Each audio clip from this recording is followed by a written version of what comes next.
Hey folks, welcome to February 2024, Health, Wealth, and Happiness. This is my wife Diana. Hello. I'm Kevin McCarthy. It's where we cover health, wealth, and happiness, and my wife covers the health. And this month is all about Valentine's Day, and we want to not just focus on the love part, but the fact that it's the heart part. So keeping a healthy heart this month, it's what we're focused on. So I would like to start, and I don't normally start with jokes, but we got some few that we've gathered. And let's see if you can think. Well, and then we'll put all the jokes aside and we'll get into the heart health. But we're going to start with a Valentine's heart joke. Why did the skeleton break up with her boyfriend before Valentine's Day? I don't know. Her heart wasn't in it. Ba-dum-bum. All right. And on that note, let's focus on heart health. So keeping a healthy heart obviously has to do a lot with staying moving, exercise, eating right. And it's important to think about the fact that if you're smoking, even though you've been smoking for a while, reducing or eliminating smoking altogether will definitely make a difference in the longevity of your heart health. So even though you've been doing it, don't feel like, oh, I've already smoked, so it's not a big deal. Believe it or not, it does make a difference. So putting it aside, and I know there's different ways and measures on what you could do to stop the addiction, but it's there's a lot of tips online also. And I said being more active, eating better, maintaining a healthy weight. And there was something that I read about recently actually that talked about ways that you can reduce stress, because stress really does play a factor also in your heart health. And anxiety levels, your blood pressure can go up. So it's just a way of people that tend to worry a lot about things. The best thing that you can do, and I thought this was very interesting, write down all the things that you worry about on a sheet of paper. Scratch out all the things that you cannot control. Focus then only on the stuff that you do have control about. And believe it or not, you will realize that a lot of things happen. We have minimal control on a lot of things. So when we worry about what ifs and stuff, it takes us gives us a lot more stress and a lot more anxiety. So then when we focus on just the stuff we can control, it becomes a little bit much more manageable. So that was my little tip on reducing stress and keeping it in a heart healthy way for the month of February. Should I end it with another joke? I don't see why not. Why were the Forts disappointed on Valentine's Day? Why were the Forts? I don't know. Because all they wanted to do was spoon. Okay. I don't know if you're laughing at home, but I think they're funny. I love corny jokes. All right. Run with that. Run with the wealth now, baby. All right. On to wealth, my part. So yeah, last month I covered, so I'm going to revisit that. I had a question come in. So Stephanie's going to put a question link below. So if you ever have questions on our video, hit that. It'll email us your question, and we'll get your questions answered in the next following video. So I talked about Social Security, and back in 2008, my Social Security report on the front page talked about reducing Social Security in the future. In the future, it was 2041.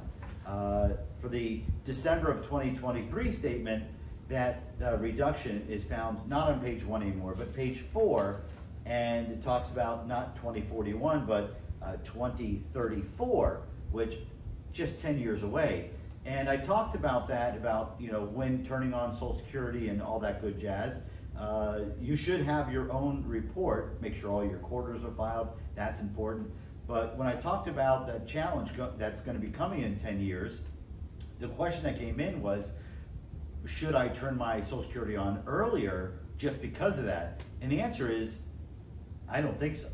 Everyone is different. You may have other reasons for turning on Social Security early. Health reasons would probably be the biggest one. But if you're planning to live, every year you hold off your Social Security, you get a nice increase. And you can't beat that increase. It's set, it's in stone. So the longer you hold off, you're helping out yourself, but you also could be helping out your spouse. So that's huge when you do the numbers. And thank God we have the calculators to run these numbers with you and to show you when there's the right time to turn on Social Security. So if that's a question for you, get on my calendar and we could run some Social Security illustrations and when is the best time to turn on Social Security and why I think waiting is the best option. That's amazing. Yep. Also, I got a couple things to go over. I've been running into a lot of younger clients, and you know, and they want tips on budgeting. So for younger people, what I could say is, you know, really starting a budget is, first of all, you have to, I mean, some people don't budget, and you need to start by just spending less than what you make. Spend less, make a little bit more. That's budgeting right there, and you could fine tooth, you know, comb it, really dial it in, you know, as your income keeps coming in and your expenses, and control your expenses in that way. So budgeting is important, but a lot of people don't budget. That's a great way to start, though. Especially sometimes it could be overwhelming for someone who's just getting ready to start doing a budget and they're trying to figure it all out. Sometimes it's when you break it down and simplify it, like see what your income is coming in, work on how do you reduce the out. And what I've been emphasizing for new and younger investors is every get rich, not quick, but you know, accumulating wealth is pay yourself first. Yeah. So my thought process is, what if you paid the first hour of your day? If you work 8 hours a day, what if that net calculation of 1 hour a day was yours to keep? That's what you should be saving. Because over your lifetime, you can work 90,000 hours. What if you kept that 1 hour in savings? Yeah. You really feel a reward for yourself of paying yourself first. So I did like that. Let's see. So, and again, don't be a market timer. Be a long-term investor. Understand the compound interest, and let compound interest do its magic over time. It's fantastic on the numbers. So that's what I've been really preaching a lot for these younger investors. I love that. Older investors, calculate when to turn on your Social Security. And another decision would be when to start your requirement of distributions and all that. So again, we have software, and in our meetings we discuss this. We'd love to run those illustrations with you. That's pretty much all for. You know what I was going to say, because you always give the offer of, hey, we invite you to call us, give us a call, get on your calendar. If you're there's a complimentary visit. Take advantage of that. So if you're thinking like, I don't know if I can afford a financial advisor to go in and have us sit down and pick your brain. It's always better to be well educated and know all all the ideas that they can bring forward, but to know that that's something that's not going to cost you, that's huge. I don't know if you guys know that or not, so I just wanted to put that out there. And my hours have changed a little bit. We mentioned this before. Every other Wednesday I do work into the evenings, and one Saturday a month I have it open for client meetings for the people that cannot, that Monday and Friday is a little more tight. You know, I've got some flexibility and it's easy on my calendar. As long as it's scheduled well in advance, it works, right? That's good. All right. On to happiness. Happiness. Yeah. You know what makes people happy? What? Their birthday. It does. So instead of waiting for the end, we're gonna do birthdays first. Oh my gosh! And I had an idea and I didn't. Okay, I'm gonna pin my idea for next time. We can run through birthdays now, though. Oh, thank you. All right, me or you first? I think I spent too much time on my jokes. Okay. All right. So, wishing a very happiest of birthdays for everyone who is having their birthday in February 2024. We wish you a great deal of happiness. And this goes out to Steven. I got Karen on my list. Happy birthday, Zaneth, Umberto, Madison, Maribel. Happy birthday, Robert, Vincent, Vladimir. Who do you have on your list that we're wishing good wishes to? I have Claudette, Rosanna, which is Rosie. Yes. Too, for me, Rosie too. That's right. Vashti, Amanda, Gwen, Carolyn, Jennifer, Susan, and Yafim. Happy birthday, guys. Happy birthday, 2024. Perfect time to birthday. This is your birthday month. Start giving the gift that's going to pay back, and that's giving your heart healthy. Keeping your heart healthy is a gift that you can give to yourself. All right. Also, I know that makes people happy. Yes. What makes me happy? What? A Google review would make me happy. That's always great. A thumbs up on our video. I like that. Yes.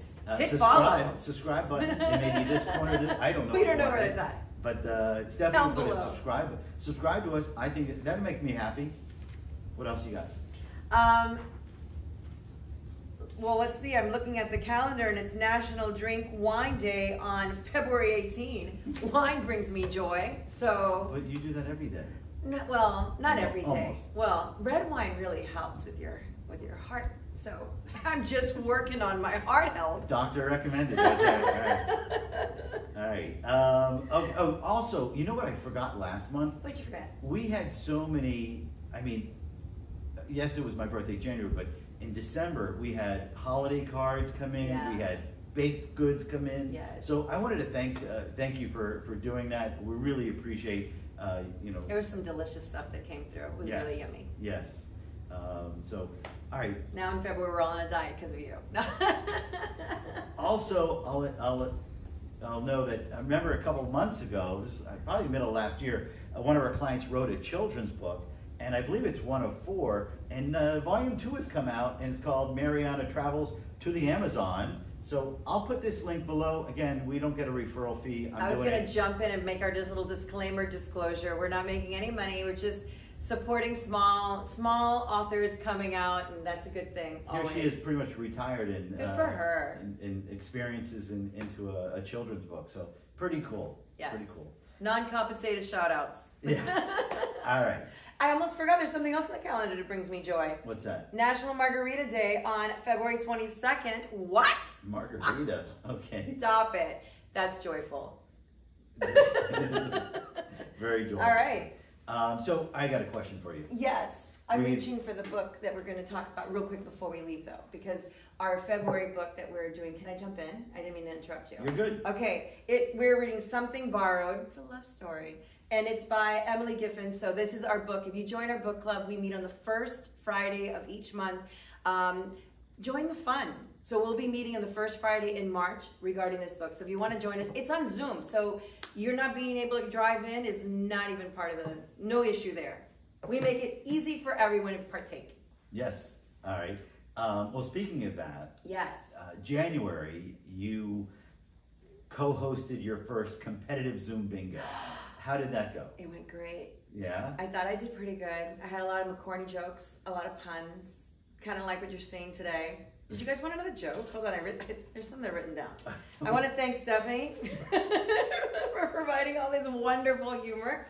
This is fantastic. All right, this is going to be the last one, and then we'll dive in. Promise. Who always has a date on Valentine's Day? Who? Besides me. Just kidding. A calendar. I was going to say calendar. I knew that one. All right. But I love competitive bingo. And that is on the last Thursday of the month. Last Thursday. So if you want to hear a lot more of these jokes, tune on in. All right. Got a question for you. Yes. And a couple weeks from now, there's a big football game. It's between the San Francisco 49ers or the Kansas City Chiefs. Oh, God. Everybody wants your prediction. Who are you predicting to win? Okay, I love me some Taylor Swift. And I want Taylor's boyfriend to win because I just love Taylor Swift. But I'm a Niners fan. I'm from San Francisco. I'm a Cali girl. Hello. All right. So. Niners it is for me. Niners it is. Yes. How about you? Good luck. I think, no, I like the Niners. I love the Niners to win. But Mahomes, he's Brady-ish like. He is definitely a harder road to get to the Super Bowl. He's showing some numbers. So I'm torn. I am torn. It should be a good game. That's what I like. And commercials. I was going to say, anyone who knows me knows that I'm rooting for the commercials because that is my jam. All right. I love commercials and snacks. Anything else? That's it. All right. Last thing. That's all I got. February 10th, I think we're adding a new edition. Yes, we are. All right. I didn't realize we were going to talk about it. We're not going to talk about it. Oh my God. It'll be a surprise. I'm going to start to cry. Don't make me do it. All right. Yeah, we're going to leave it at that. Stay tuned for next month and you will get to meet the special edition. All right. To the McCarthy Financial Group family. Have a great one. We look forward to speaking with you, seeing you, and stay safe. Stay safe, guys. Bye now.